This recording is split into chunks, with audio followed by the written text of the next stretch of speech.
Hi. Good morning, everybody. For anybody who doesn't know me, my name is Pam Ward and I'm Head of Service for Education in Rotherham. I know we have one or two new head teachers who are joining us this year, so a very warm welcome to you. We always say this, if you ever need anything or you need a question answering, there is anybody in Rotherham who would not pick up the phone and help. So please contact myself. If Maintain School, contact Lynn, but there'll always be somebody there to support and help. Right. This morning we have got quite a busy agenda. I have spoken to our presenters and said, could you do around 10 minutes each? And then realised we've got an hour and we've got 7 presenters. So if you need to go a little bit earlier, please don't worry, because it is being recorded. We'll make sure that you get the recording. Just before we start with our presenters, just one or two updates and just reminders, please, or just to check in your inboxes. You may have started receiving some information from the National Literacy Trust around some of the work that we're doing with them this year. And the two pieces of work that are coming up quite quickly is the reading service. Is it possible to thank you?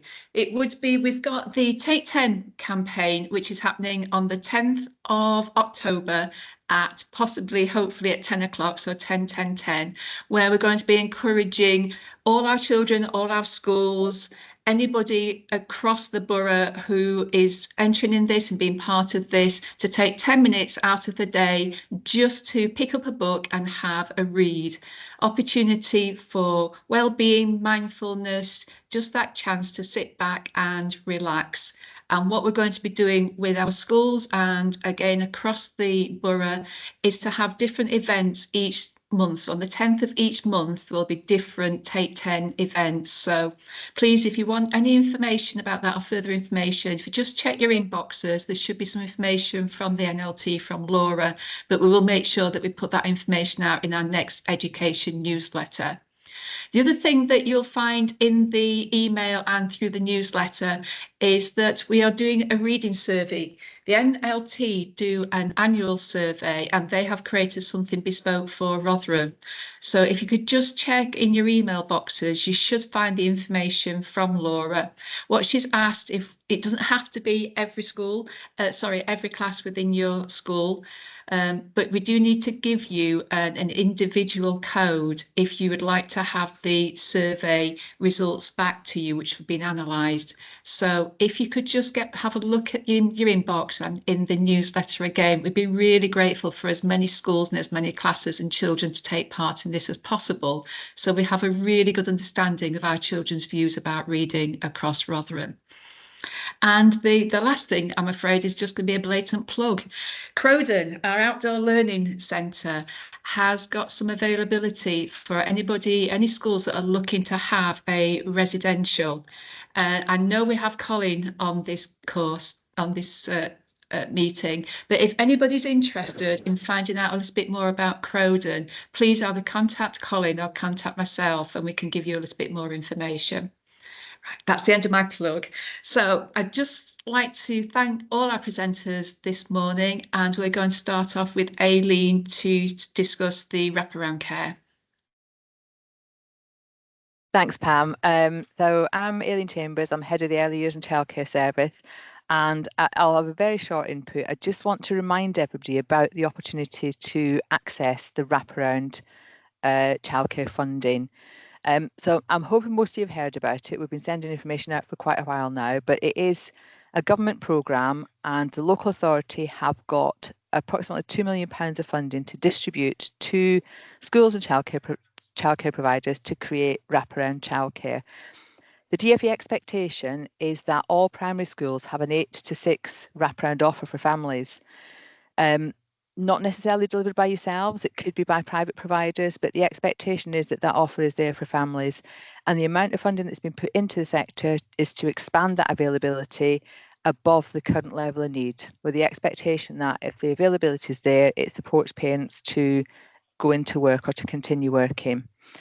So what the funding is available for, so it's to help you to set up wraparound childcare and to support the delivery of that until it becomes sustainable. The funding runs until the end of March 2026. The idea is that this pump priming money will help support you to develop that provision. The expectation is that it should be sustainable after March 2026. The funding can help with setup costs, it can help with staffing, resources, training, running costs, pretty much anything you need to get that wraparound childcare up and going. You are expected to charge parents a fee from day one at the going rate. It's not meant to subsidise the cost to parents, but it will gap fund your staffing costs until you get enough interest to make it sustainable in a standalone way. The new government have changed this programme slightly. It still runs until the end of March 2026, but we can't allocate funding to any new schools coming on board after April 25. So you've got to have applied for funding and be accessing and delivering provision before the end of the spring term to access this funding. And that's a really key point, because I don't want any schools to miss out on this opportunity. In terms of what you've got to do, if you're not already thinking about this, our ask to you would be to consider carrying out a demand survey with parents. You need to identify what the need is there, and following that demand survey, contact us to support you with applying for whatever funding you think you need. Have a conversation with us if you're just thinking about it, if you want to know more about other schools who've done this already. We've got details on the charging rates that are typically being charged for these sessions, so we can provide you with lots of information to help you through the process. We are having to respond to the DFE on a line-by-line basis on every school in the borough. So we're working with a lot of schools already. So what I would say to you is, if you've not been in touch with us, we will be in touch with you directly to help you through this process. If you've already got out of school provision, that's fine. If it doesn't cover a 10-hour day, think about, can you expand it to cover a 10-hour day? You can still bid for funding to expand your hours, even if you're already delivering. I think that's it in a nutshell, but contact me for more information. Look out for information that will be coming out in the school newsletter, and we'll be emailing you directly as well. That's lovely. Thank you, Aileen. We'll make sure that we put all our contact details into the chat box. So Aileen's, and I mentioned Colin Grattan earlier on, so we'll put all those into the chat. And if you have any questions, please do put them into the chat, and we'll keep an eye on that, and we'll answer any questions that we can. Oh, thank you, Aileen. That's great. Thank you. Now I'd like to introduce Sadie. I think I did see her on the call. Hi, Sadie. And I think lots of you on this call have already been to one of the training sessions led by Sadie around sensory, but I'll hand over to you, Sadie. Thank you, Pam. Just apologies that my colleague Sue King isn't able to make it this morning. As you may have met me before on some of the trainings that I deliver, my name's Sadie. I'm sensory occupational therapist in Sheffield. I work 2 roles, so you might know me from 2 days a week. I work in the NHS sensory pathway, and that's alongside Sue.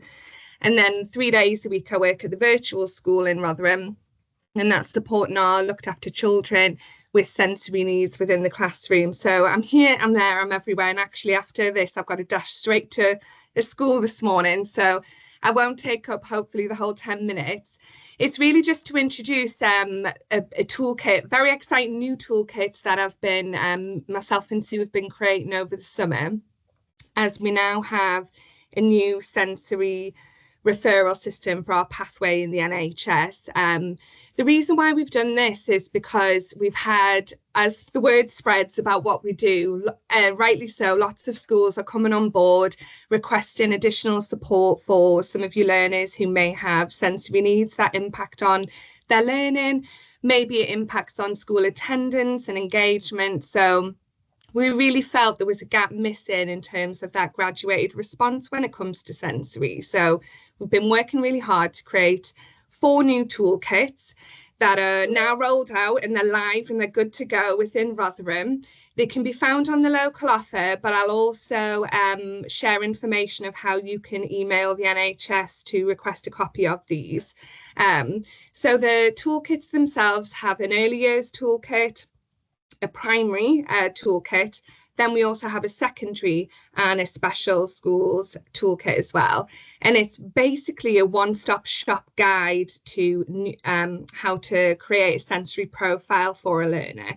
So it goes through. Am I able to quickly share my screen, Pam, just so I can show the toolkit? Will it let me do this? Here we go. Hopefully you can see this. Yeah, we've got it. Fab.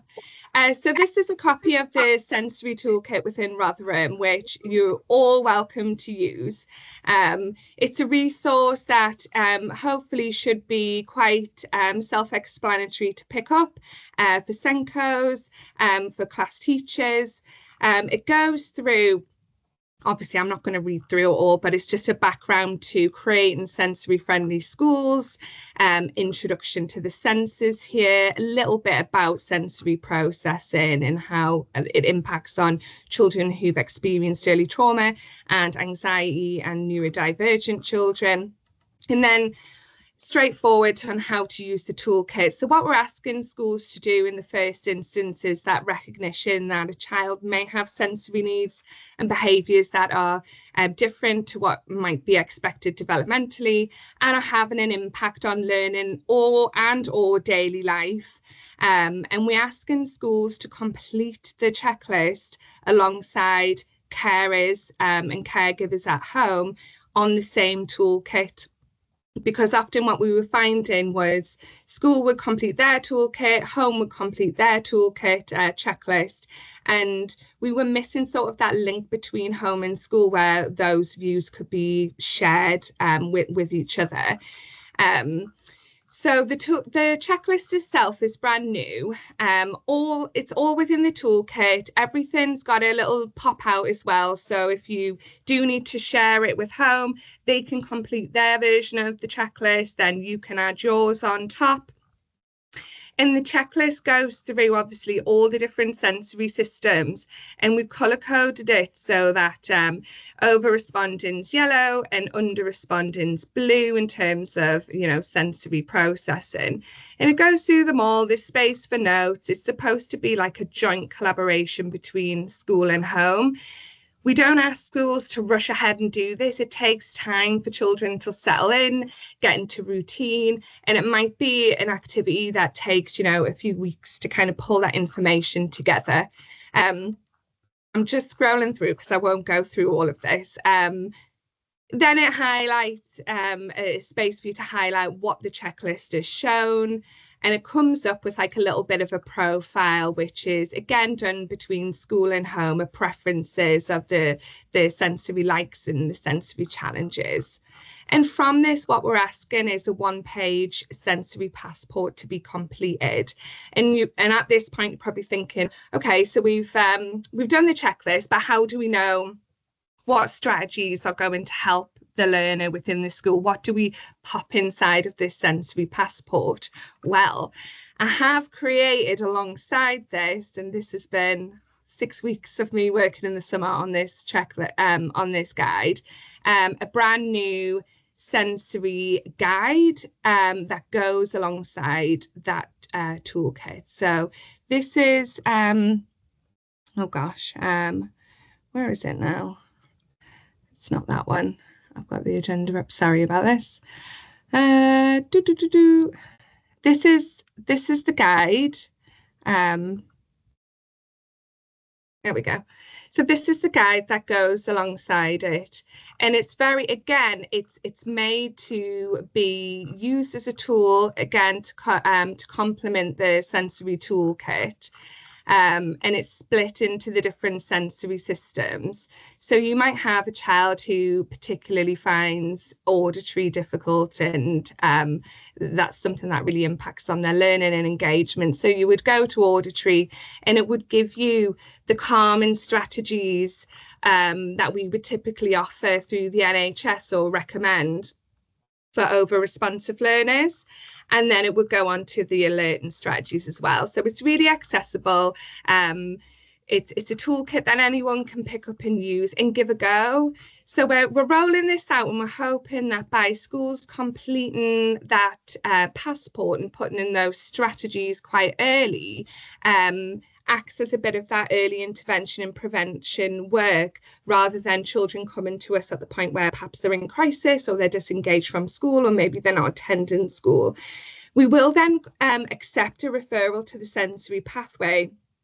In that toolkit, there's information on how to refer to the sensory passport pathway, but what we're asking is that the completed checklist is submitted with the referral, as well as that one-page profile, so that we can see what's already been tried, so that we can start problem solving in the first instance, and then offer support to schools in order to maybe tweak that passport, maybe have some come in for an observation and do a little bit more in-depth support for schools, so we have that clear graduated response.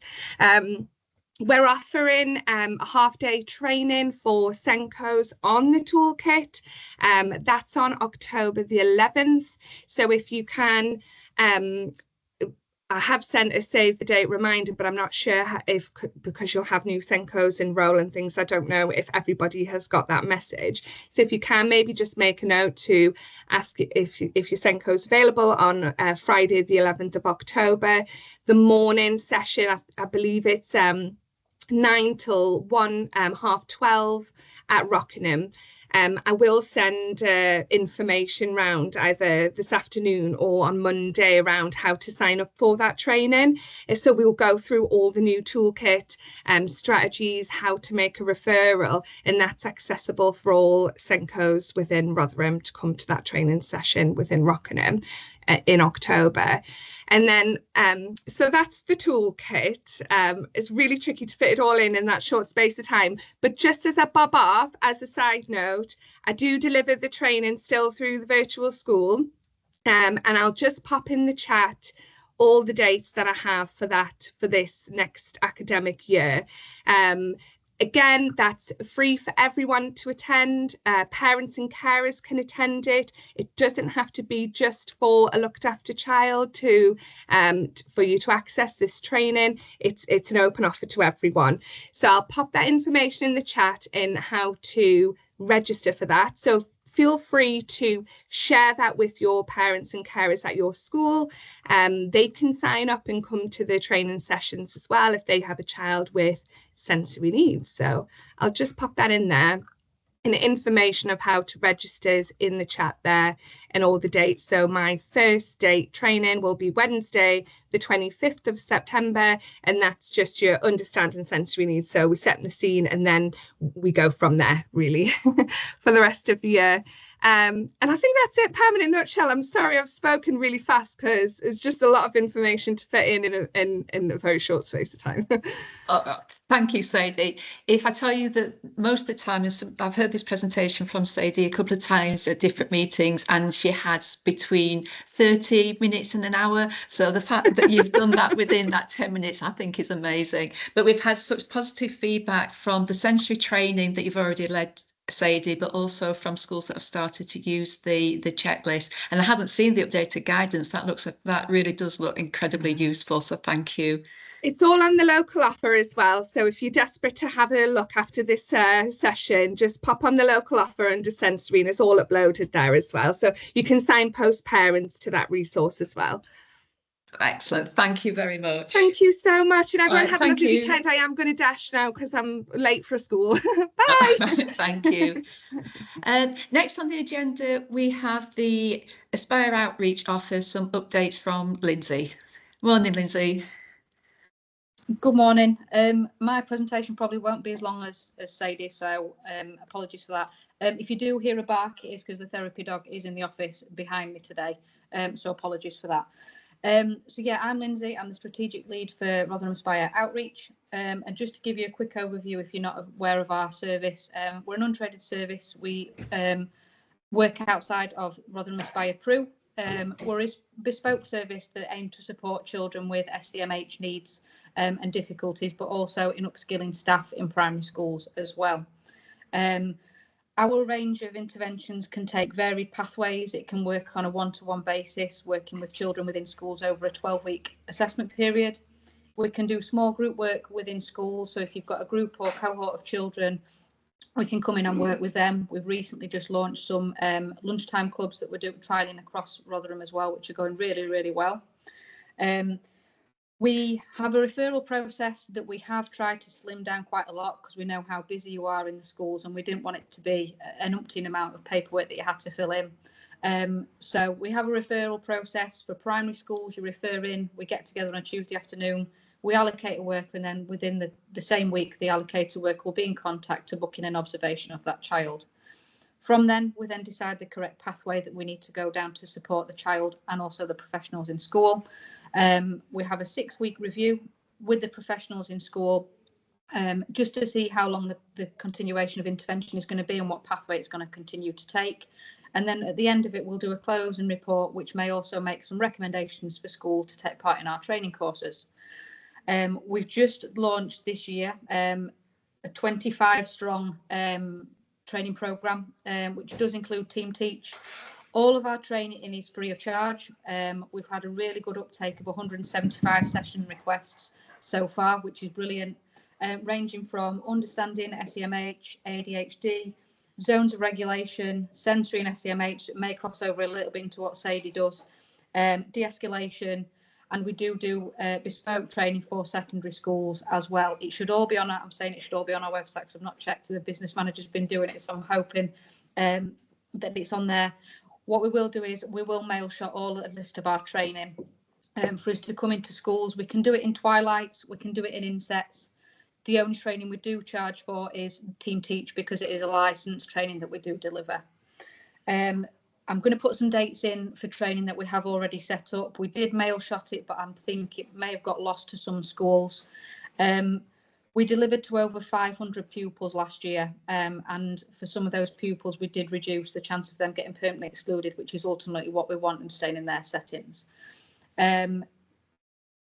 What you think we can't offer, please give us a ring. We might be able to offer something completely different that is not on our offer currently. We do school audits. We do come and do parent coffee mornings. There's not much that we don't do. We'll try our hand at everything. We're a 13-strong team of primary and secondary specialists. The staff, my team, are absolutely fantastic at being creative. I know how hard it is in schools, having come from a school, that to get into the day-to-day life of a school, you sometimes just need a fresh set of eyes and somebody to come up with something completely random that never would have popped into your head. Apart from that, that is a Rotherham Aspire outreach. Please get in contact with us if you need anything, any support, and we'll try our best. Thank you very much. Thank you, Lindsay.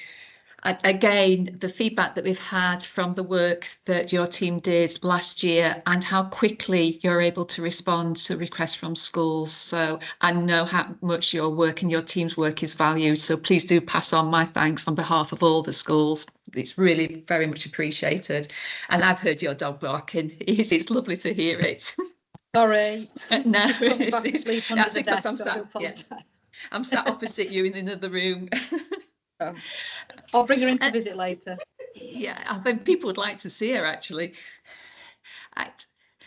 Next, I am really thrilled to be able to welcome Julia Wing and to talk to us about the Prem Aware Award. I know that some information has gone into schools, and I think we have a growing number of schools who have applied for the award, but some schools I know have not perhaps a level of understanding about this. And again, I know I keep saying it, but I've spoken to at least 3 schools who have attended this training, and it's made such an impact to the children and the families. So I'm delighted to welcome Julia just to explain a little bit more about this today. Morning, thank you for that.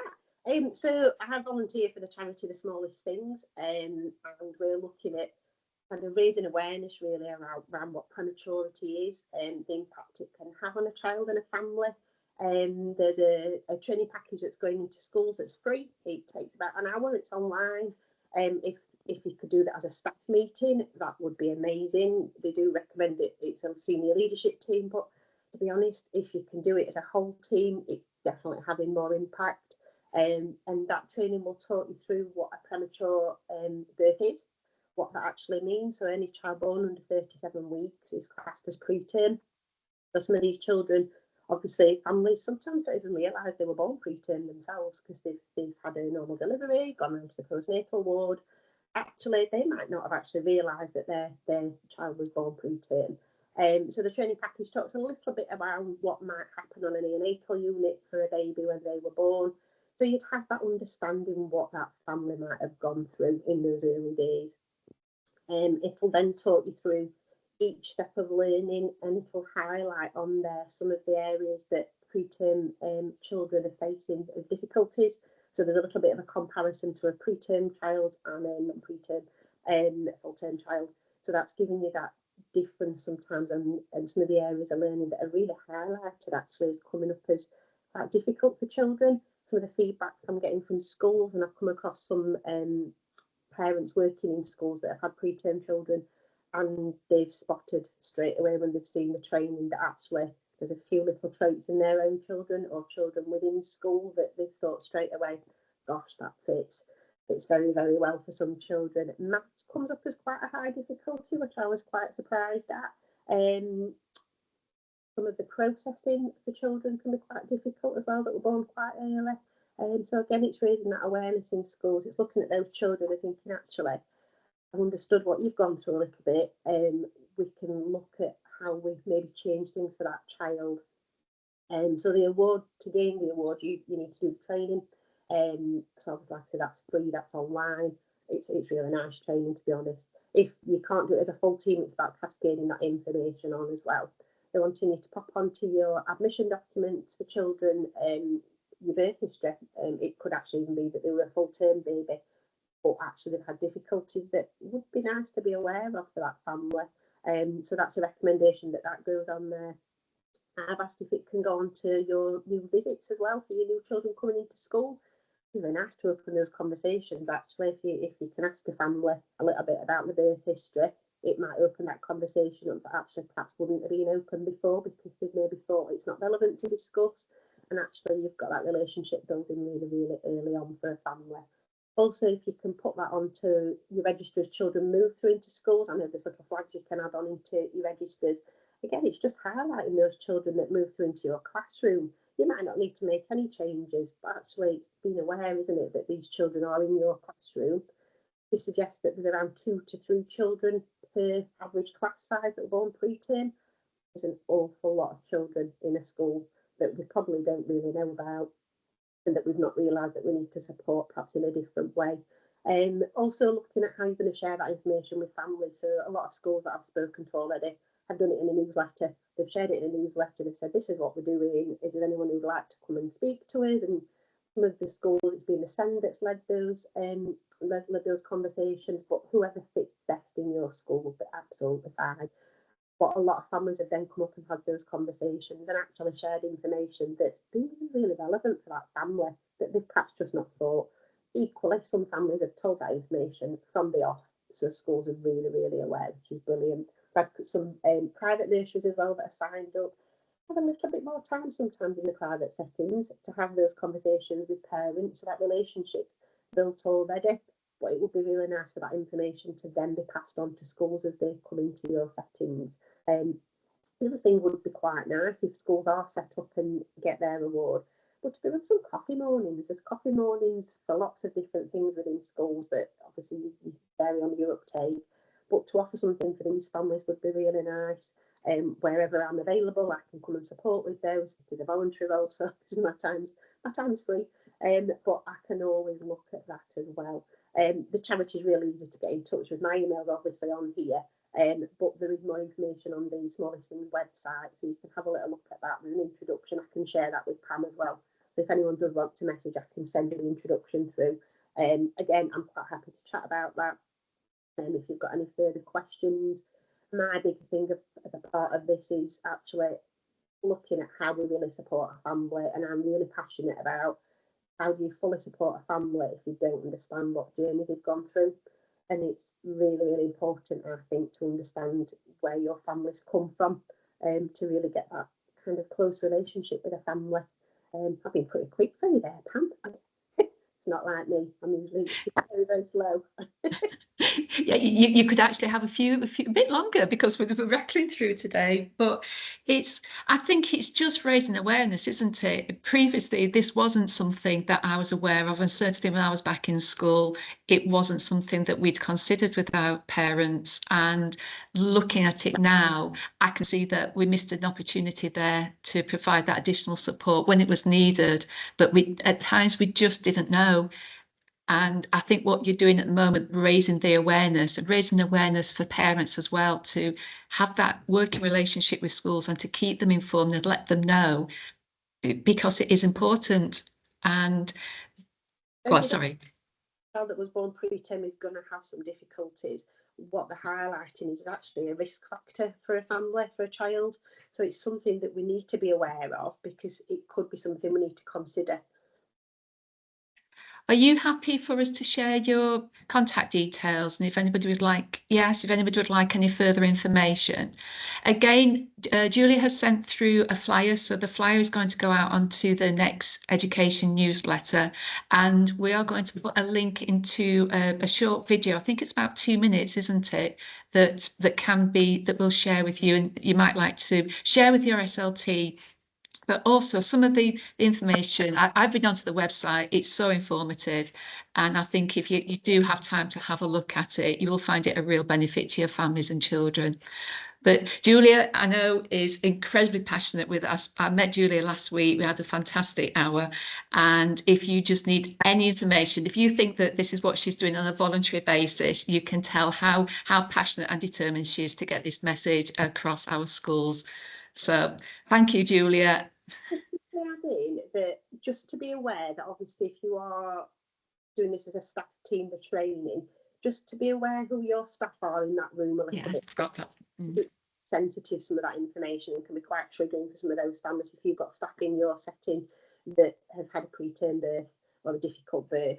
Just perhaps have that conversation before, just so they're aware really that obviously this is going to be discussed. It is a sensitive topic for a lot of families still.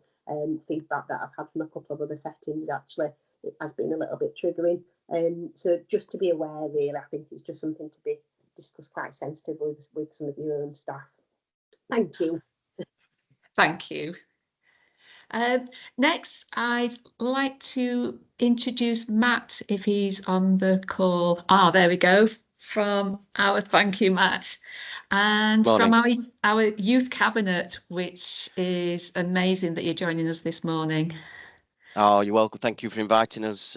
So I'm Matt Ellis. I'm the Voice and Influence Coordinator sitting within Rotherham Safeguarding and Quality Assurance, and I facilitate and support Rotherham Youth Cabinet. And I'd love this morning to introduce 3 of our youth cabinet members to you. They're going to do a fantastic presentation about some of the climate action work that we've been doing. So hopefully they're here. We should have Nana, Alex, and Lilia. Are you there? We're here. Hello. Hello. Good morning. Hello. Lovely to hear from you. So I'm going to pass you over to our fantastic youth cabinet members that are going to go through a presentation. So I'm going to share my screen if that's okay. Could you let me know if it works?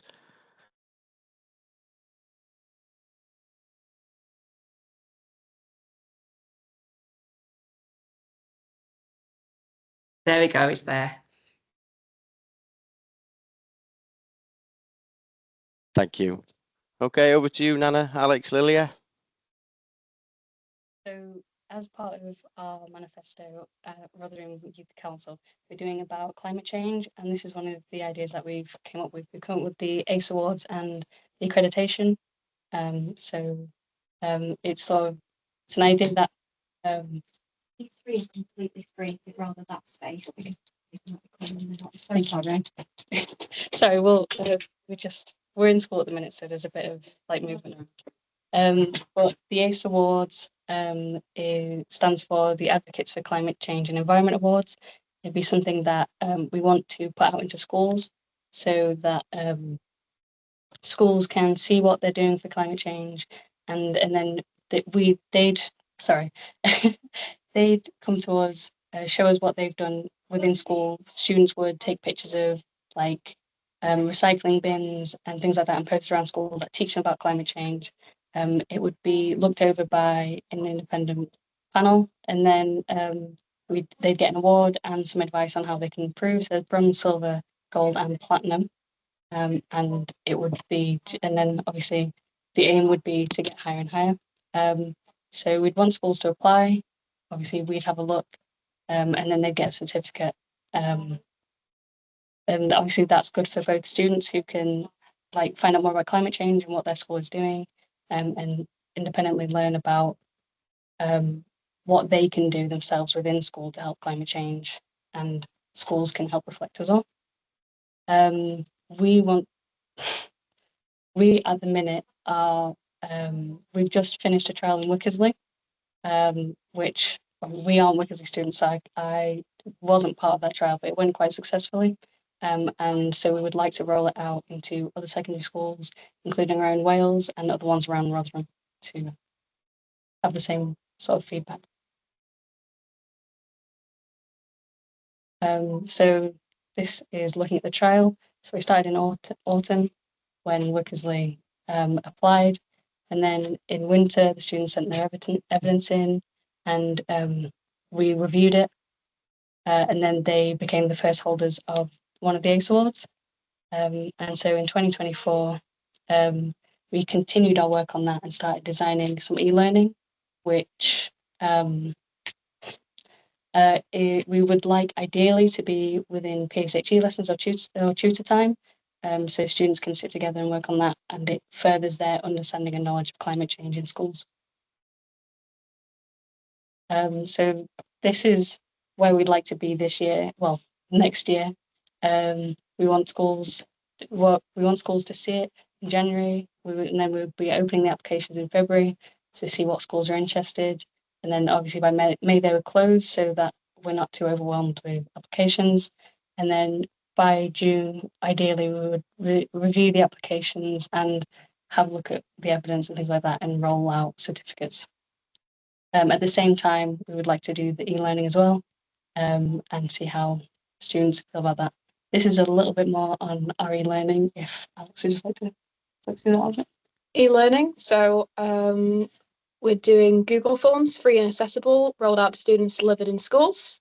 We're going to be teaching young people about climate change and how it can affect them, and certificate at the end, hopefully leading to ACE. I'll say that word for my presentation. Thank you. So if anybody has any questions about that, then we'd be happy to answer them.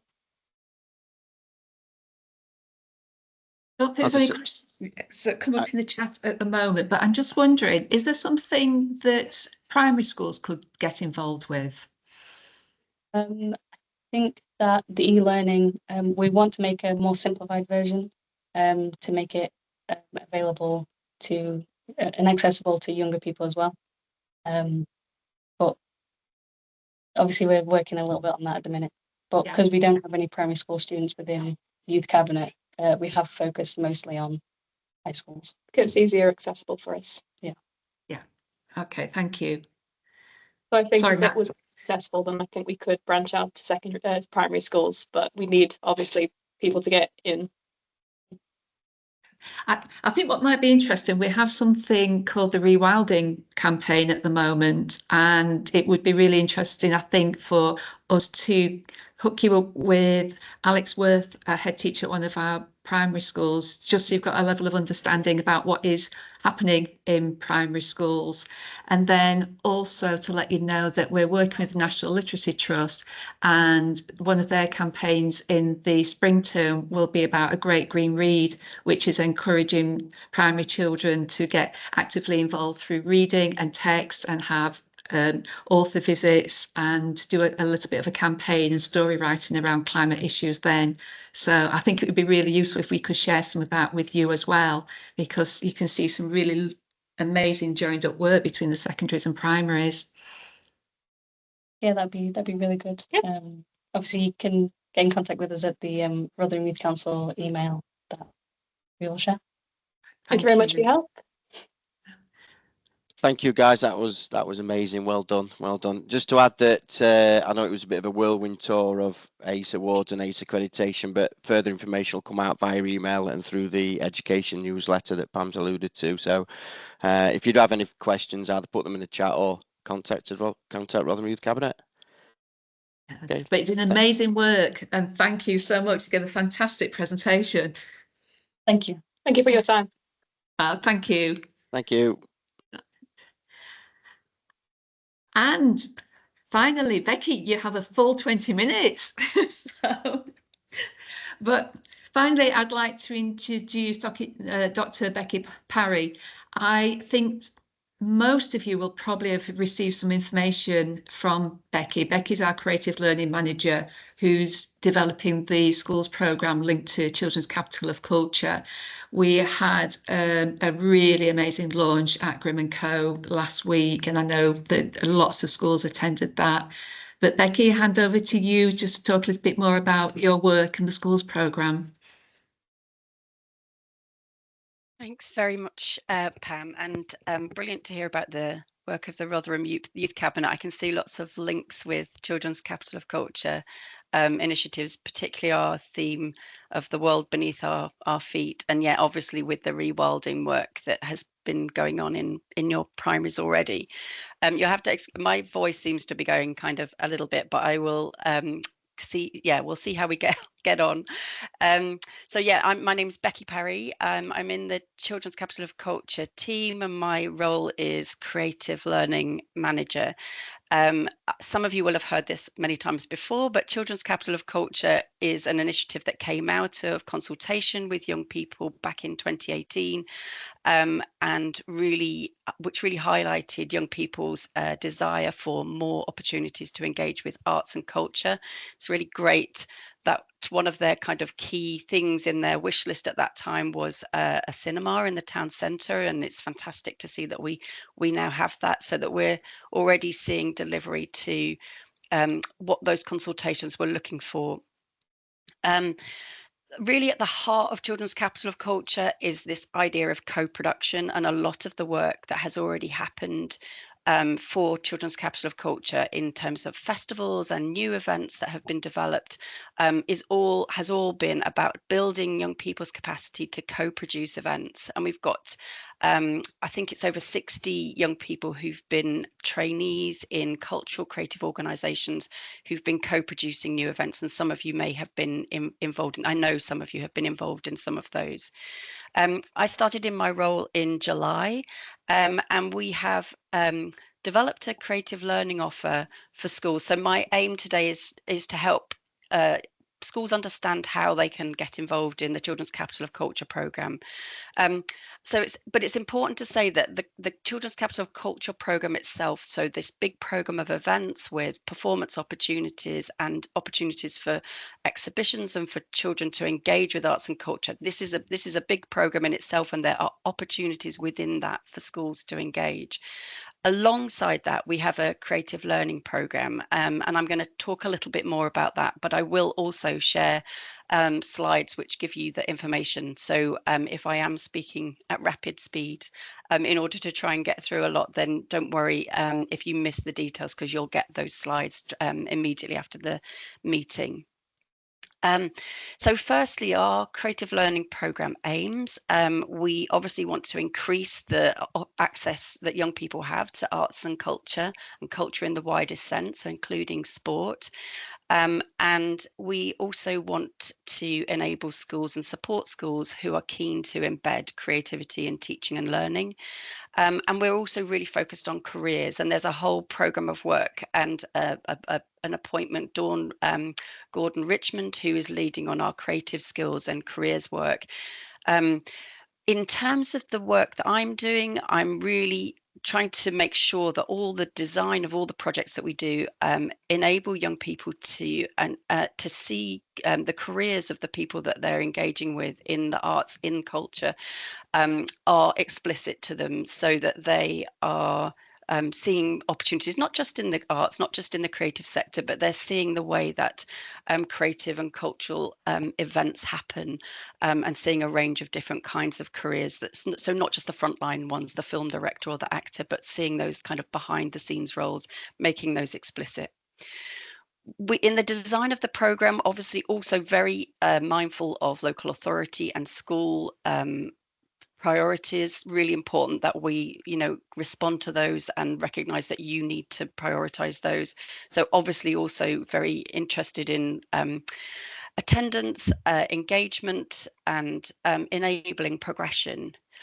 And our program design, we've kind of, rather than do a very simple kind of off the peg, here's a project you can opt into, we've tried to design different pathways into engaging with the program.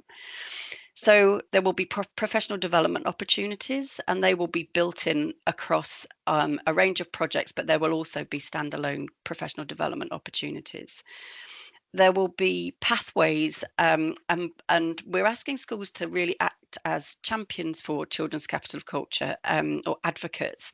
And that's in terms of where there are events that young people might benefit from accessing, that we have people in schools that will help us promote those. And so really keen to develop relationships with schools to do that. But much more importantly, that they're also followed up and embedded, and so that where young people are participating, people take an interest in what happens afterwards, and enable them to find spaces in school, just as we saw with the Rotherham Youth Cabinet, that they can act on that, and that they can become maybe the change makers in their school and have developed new initiatives. So that might be through existing structures like school councils.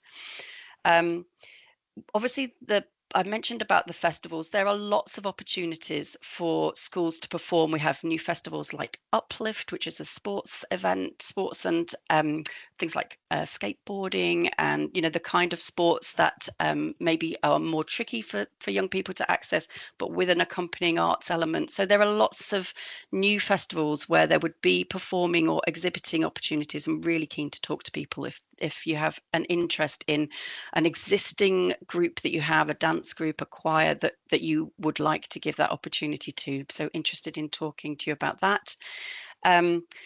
We're also really keen. So the third way of engaging is for you to have a school initiated project, and some of you will know, thank you very much, those of you that have completed the survey for Children's Capital of Culture already, and some of you have already suggested ideas for projects that you would like to work on, or have started something in school that you would like some help with. And I'm really keen to talk to people about those, particularly where they come from consultation with young people or in response to interests that young people have been discussing.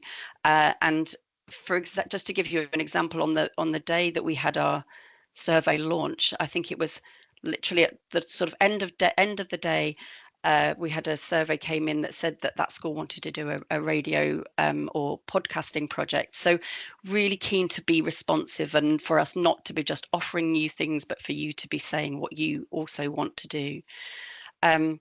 I have a background in research, so I'm really interested in ensuring that work is research engaged and research informed. And so the fourth one is this idea of teachers being active researchers, so having an opportunity to take part in a project, but also reflecting on it, evaluating on it, and learning what the impact is, so that we can kind of collectively share our practice.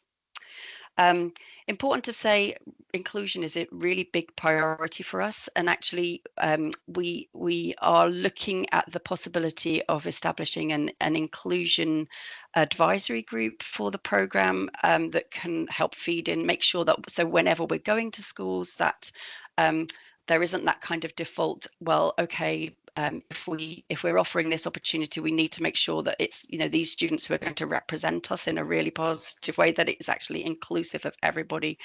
And so we're really, really keen to discuss that. And so if anybody is very keen, obviously there's been some people on the call today who I will be in touch with to talk about that, and but interested to hear from you too.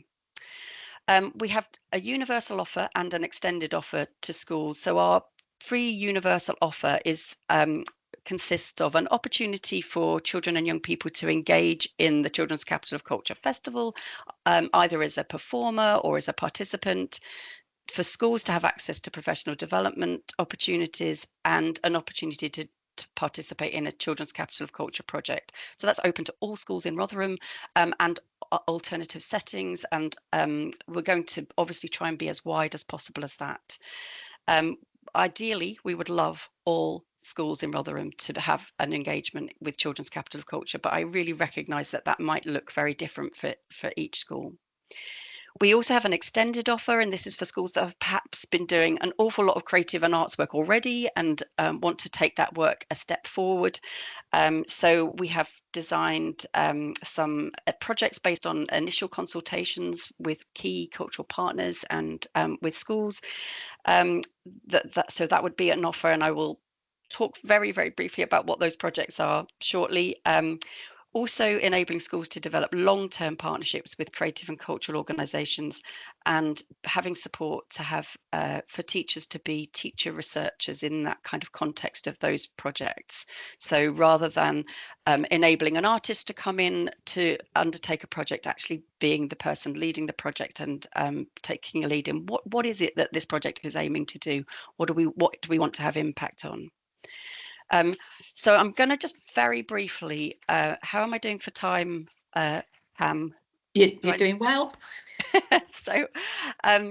So the projects that we've designed, they're still very open. As you'll see, they are about to go through they've been through kind of process of consultation. They're in response to consultations that Children's Capital of Culture have already done, and also the lifestyle survey was really useful for informing what priorities that children and young people would have, and obviously also talking to local authority about where the gaps are maybe in terms of art form provision. So I'm going to run super quickly through these projects. There's a project called Replay, which will be intergenerational, have a history focus, a filmmaking focus, and that will be about enabling children to document, research, record how their parents and grandparents played in the past and comparing that to how they play. And that will result in production of film and photography that would be exhibited. Remake, much stronger STEM focus here, particularly maths focus, working with libraries. Obviously also literacy focus. We're going to work with the University of Sheffield's Maker Futures programme, and they have a big multilingual libraries project that they've just developed a maker space element of. So we're going to be working to deliver that. Really keen to hear from schools interested in that. Reimagine is drama education. Reanimate is an animation project which comes out of the consultation that we did very early days when children were talking about the idea of a flying car. So we've picked up on that, and that we're hoping to have a world record-breaking attempt at the most number of children involved in animation, but actually also to really try and reinvigorate. Rotherham has a long history of doing film production work, so reinvigorating that and doing lots of CPD and Interfilm, our national organisation for film, have agreed to help support us doing that work. Redesign is a programme of work where we would ask schools, it's that idea of the schools initiating their own projects. I visited a school this week where a child wants to start a crochet club. So these are very doable things that we can help support. Very excited to hear your ideas for that. Rewrite, more of a secondary focus on journalism and youth parliament, and working with the National Gallery on their articulation programme of work. And then finally, Remove, sorry about my voice, Remove is focused on dance. There's lots of interest in dance. School Games are going to be a key partner, as well as Yorkshire Dance. I need to finish, don't I?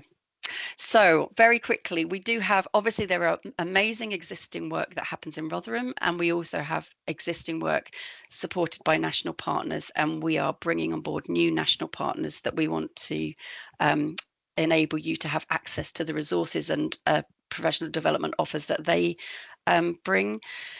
We also want to have a final celebration event and to have the opportunity to have professional development, as in a conference where people share their practice. Some of you will already be engaged in Arts Mark, and just a quick note before we finish to say that we do have some still some places on our ArtsMark development project. So if you're interested in ArtsMark and you haven't gone for ArtsMark before and you want to hear a little bit more about what the opportunity consists of, have a look at the slides or do get in touch with me. Yeah, so interested to hear if anybody is particularly keen. Just finally, please do get in touch. You'll see on the slides, I think you've shared the email address, but you'll see on the slides the connection to the website and the wider opportunities that are available within the programme. We will be doing a monthly newsletter, so you'll hear about opportunities, and it's really important to say that all of our opportunities will be open call. We won't only be going to certain schools.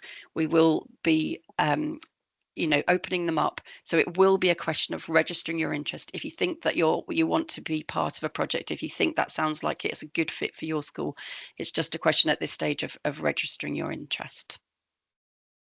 I think that's it. Sorry to be fast and also perfect. croaky. Thank you.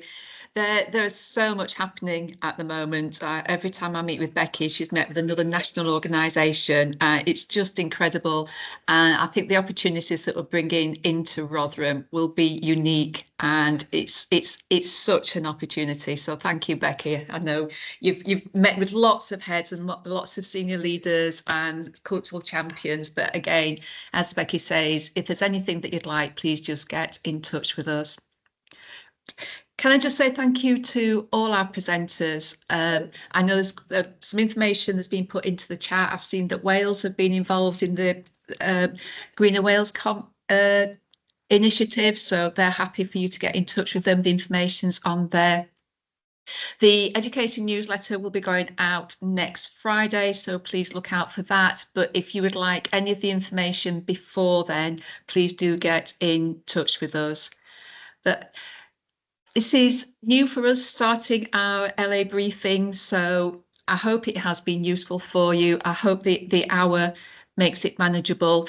If you have any requests or suggestions for information that you'd like presenting at our next briefing, please do let us know. We want to make sure that these are as useful for you as possible.